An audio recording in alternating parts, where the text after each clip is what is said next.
Welcome to the Market Mystics podcast. I'm Joshua. I'm Kim. Let's dive in. Hello, everybody. Welcome back. Welcome. It's been a while since we recorded. I was just thinking, I was like, to me, it feels like it's been a minute since we've done this, but none of the listeners are going to know that. That's true. So we were gone. We just got back from South Africa.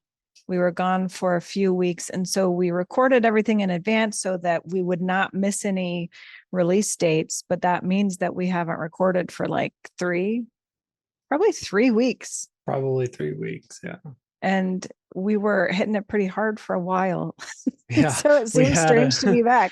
We had a few weeks where we recorded almost every day or at least 3 or 4 times a week. And yeah, and then it was nothing. And so it was a good little break. But do you want to touch on just any of the things we did or any of the trip before we jump into today? Sure.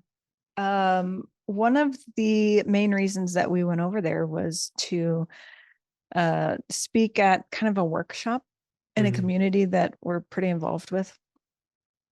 And we were speaking about, gosh, how many of us? There were 5 speakers.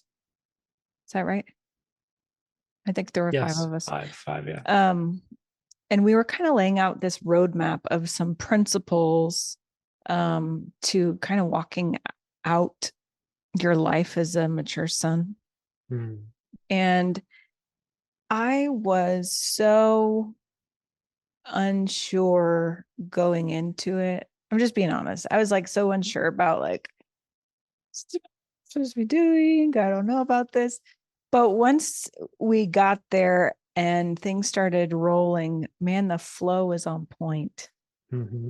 And it was amazing to me to see how much of what I carry came out in what everyone else was saying, and how much of what I was sharing about coincided and correlated with what everyone else was sharing. And I just thought that was such a beautiful thing to see. And I hope that people who were receiving it were like getting great things. But for me, it was really good. Yeah. Just to see that flow, like see this coming together and those doubts kind of melting away. I don't know if anybody else gets that way, but sometimes I do.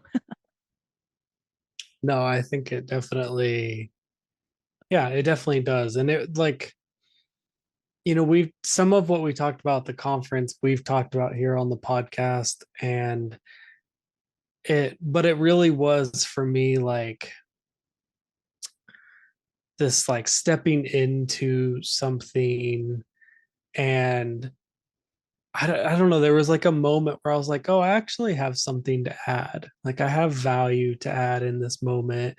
And it really was a flow. Actually, the whole day of the first, it was a 2-day conference. And the whole first day, I noticed things where I was just in flow. Like everything was moving and I was like, okay, like this is clicking and I'm understanding this and seeing this synchronicity. And it was really fun to see that.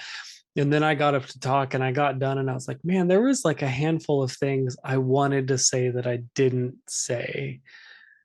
But then I was like, just trusting the fact that like I was in a flow all day. So what I said must have been like what needed to be released in that moment. And so, yeah, I think it was good. And then the second day was just we had a couple of our friends speak and had some time for some one-on-one coaching appointments. And I just like, yeah, it really, I think went well. And it was kind of like man, are we really supposed to be doing this? Is that the vision I have for this? And then boom, it's like, it's there.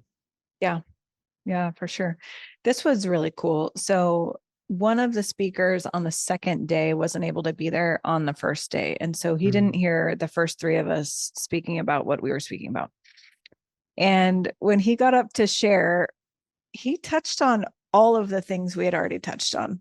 And that was even like extra. Like we're talking about the flow, but even extra. He wasn't even there but he already had picked up on all of that stuff and was tying it all together too. And it was so good. Yeah. I will say it didn't come without its challenges, because all up until the day that we had the workshop, man, okay, I was speaking on identity and purpose, which if you have listened for any amount of time to this podcast, you know this is something that we're both fairly passionate about. And I mean, this is like in my wheelhouse. This is so easy to talk about for me, but boy, was my identity and purpose questioned and like doubted just within me Mm-hmm. the whole time before that. Like in Yeah. all of this time leading up to it. And being a little removed from it now, I can see that as like there was just pushback for me stepping into what I was supposed to be doing. And I know that happens, but at the time I was like, seriously, like maybe I'm not supposed to do this. Maybe I'm not cut out for it. Yeah. I think we both experienced that in different ways. I don't know if, like, I haven't really talked to the other speakers. I don't know if they were feeling a similar way in a, in their own struggle or whatever, but I know you and I had a couple conversations and we both felt, um, we're both feeling that pushback, that pressure, maybe showing itself in different ways, but we were both feeling it. And then the conference got there and it was just great. And in fact, like that whole last few days, like it just kind of felt like everything was like clicking together and moving and had this flow and freedom in it. And that was, to me, really like sealed the trip, in a great way. And so I thought that was really fun. Yeah, very cool. Did you have any other big standout moments from the trip that you want to talk about? Mm, well, one of the community projects we're involved in, um, was working with a foster care, um, company that helps place foster children and keeps up with them afterwards, and just kind of that the go-between office. And we were working with them to help provide some Christmas gifts for some of the kids, and that was just like a really fun experience. Like I really enjoy gift giving anyways, but it was just fun to like get to go do that and like walk through a store and be like, wow, what would kids want? And like pick out, some fun things. And I think like we picked generic things, but it was fun, like skateboards and soccer balls and, um, things like that, that most kids would get some enjoyment out of. But then we got to go to an event where there was, maybe 20 or 30 kids, and, just like hang out with them for a few hours. And um it's always fun and fulfilling to like see things like that. And I think especially in the lives of children who, I mean, yes, these were foster kids in South Africa, but foster kids in America or wherever you are, like making a difference in the next generation's life, I think is just one of the most impactful things you can do. And so like I have fond memories of that day just because I think it was like really fun to see them. And Mm-hmm. um yeah, so it was good to get kind of a mix of like some speaking, some coaching, some community projects. Like yeah, to get all that kind of blended into one trip was great. Yeah, for sure. So one of the other things that really was impactful for me, uh, way back when we started working with this project, I mean, we helped found it, right? But one of the big things about it had to do with the transitioning of financial systems. Mm. And we know that there's like this thing, the Lord has shown us about this, it's happening. And he said that it all starts like step one is community, right? Which is why so much of what we're doing with this project is like being outworked in community projects. But kind of the heartbeat behind all of it is still like the financial system thing. And so I had some conversations with people at the workshop, multiple people, which is kind of interesting. Some of them know that we're involved with cryptocurrency. Some of them don't know that. But like I even had a lady I'd never met before who wanted to meet with me and talk to me about crypto, which I thought was just fascinating. Like she wanted a coaching appointment about crypto when it hadn't really been brought up much. I mentioned that we do this podcast, but it was because I was telling a story about something else. Anyway, so that kind of got a little reignited for me when we were there. I don't know if you were feeling any of that, Josh, but it's amazing to me how even when it doesn't feel like things are moving in that area or in that arena, they are. This town that we go to, Mossel Bay, beautiful place, by the way. If you want to ever visit South Africa, it is the place to be. It is the holiday destination. It is fantastic place. But in the last year and a half, maybe, one of the guys, he's actually been on a podcast about a year and a half ago. His name is Herman Vivier. They say it both ways. He leads this project called Bitcoin Akazi, and he's been working really hard in getting Bitcoin accepted as a payment in different places. So he has some really tiny little shops. I think they're called spaza shops. Isn't that right?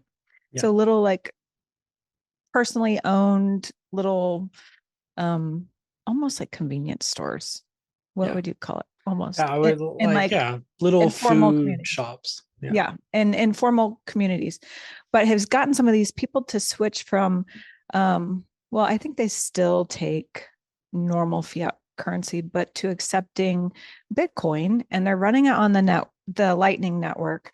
But it's been great for them because in these tiny little informal communities where they are, there's been kind of a lot of theft, and it's not the most secure thing to have cash on hand.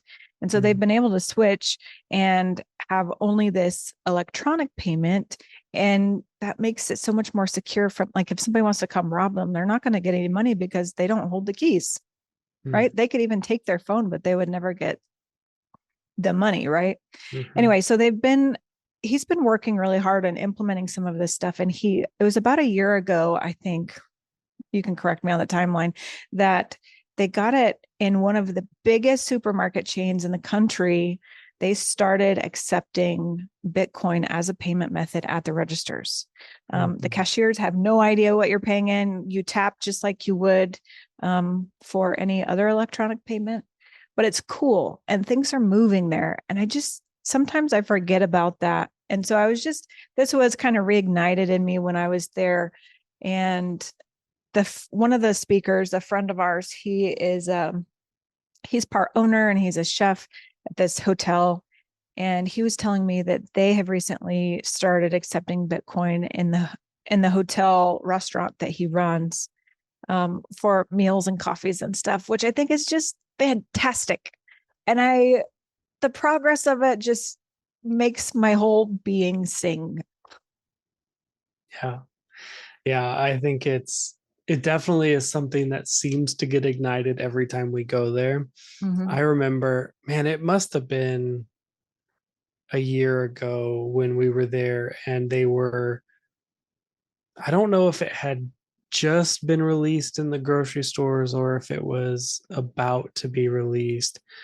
But, we sort of came back from that trip and we're like, oh yeah, like these are the things we love doing, and these are the conversations we love having and learning about and being a part of.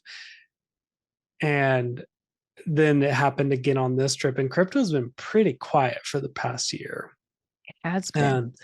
But like in the past month or so, like there's been movement, and there's been like, yeah, I don't know, like Bitcoin's up 28% in the past month. Like that's pretty amazing. And it just is like, I think that just shows like, hey, there's movement, this is still a real thing, it's still Yeah. a viable thing. Right. um, and there's still people working actively to move it forward. And even though like kind of that big like gold rush that happened during like 2020 2021, like that really calmed down, I think that's actually a really good thing, because one of the things that I think happened during that time was the opportunist people opportunistic people who were like, ooh, this is moving, let's just create something and hop on this bandwagon. They got flushed out over the 2 years of almost nothing happening or it going down. Yeah.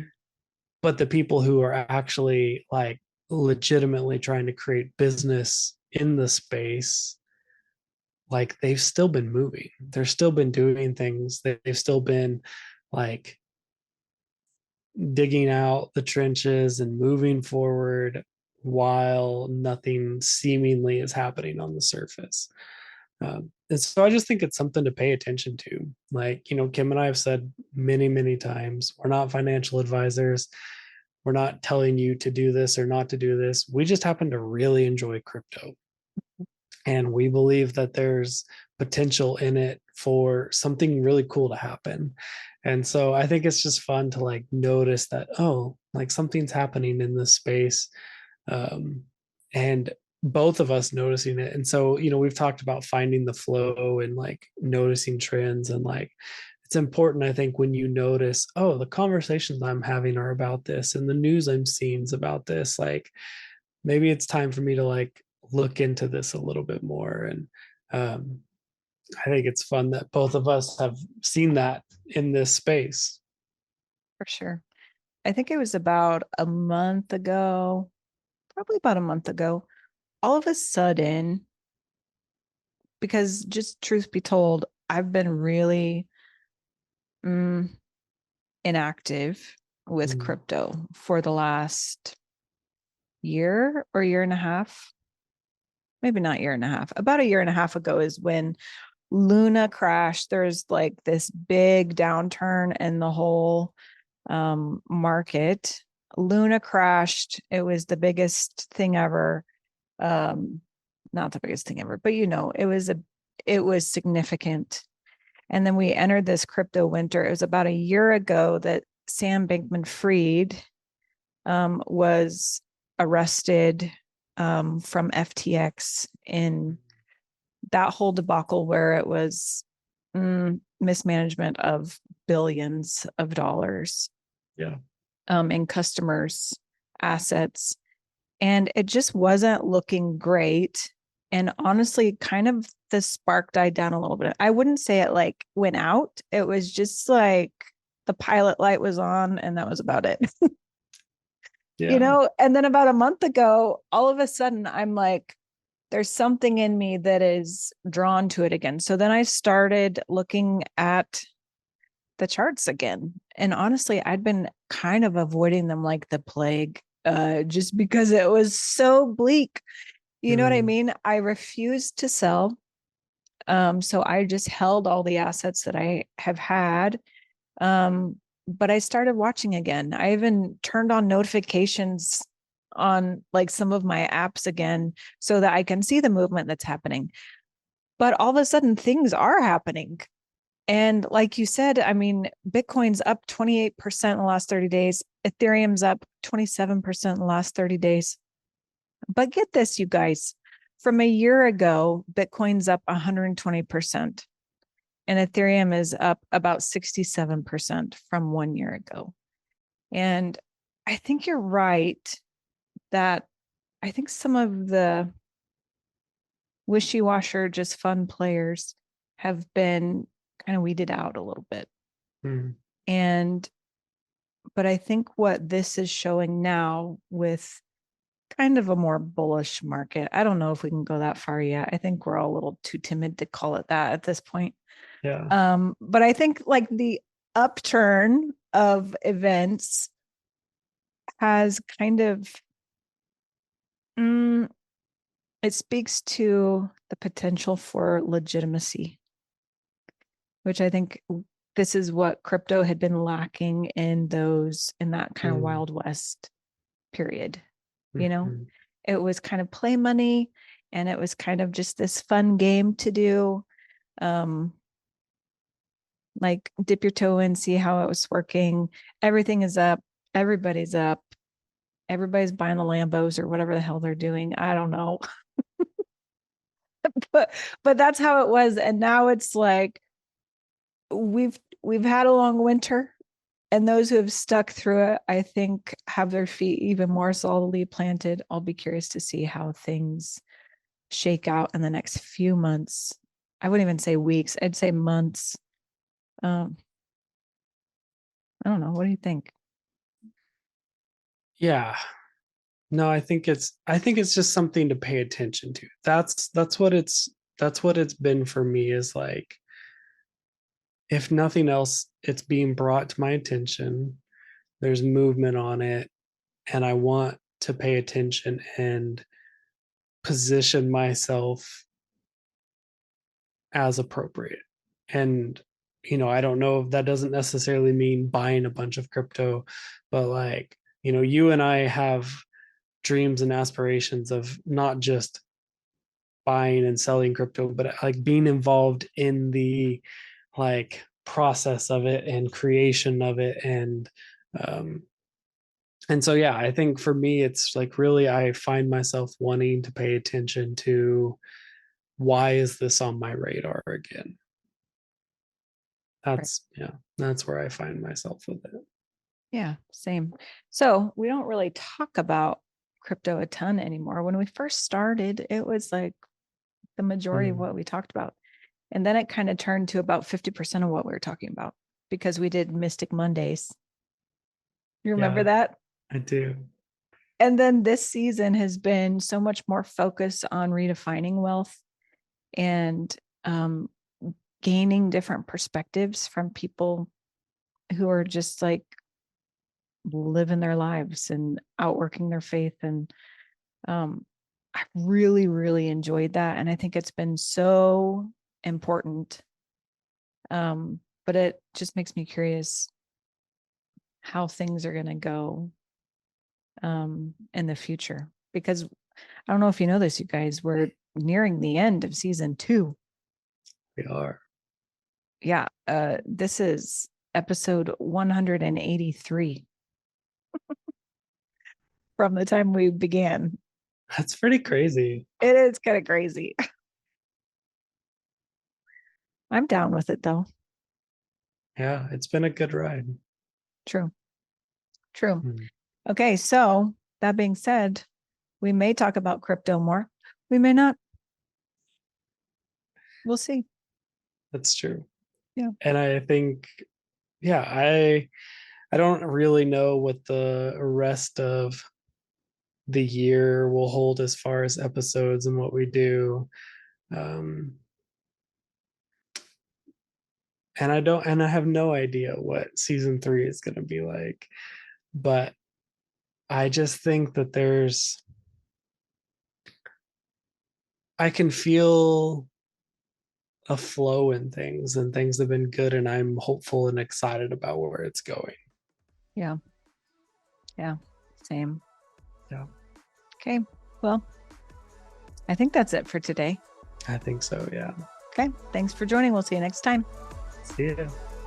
Thank you for sticking around. Listen for new episodes every Monday and Thursday. Find us on all social media platforms by searching for Market Mystics. Don't forget to follow and subscribe.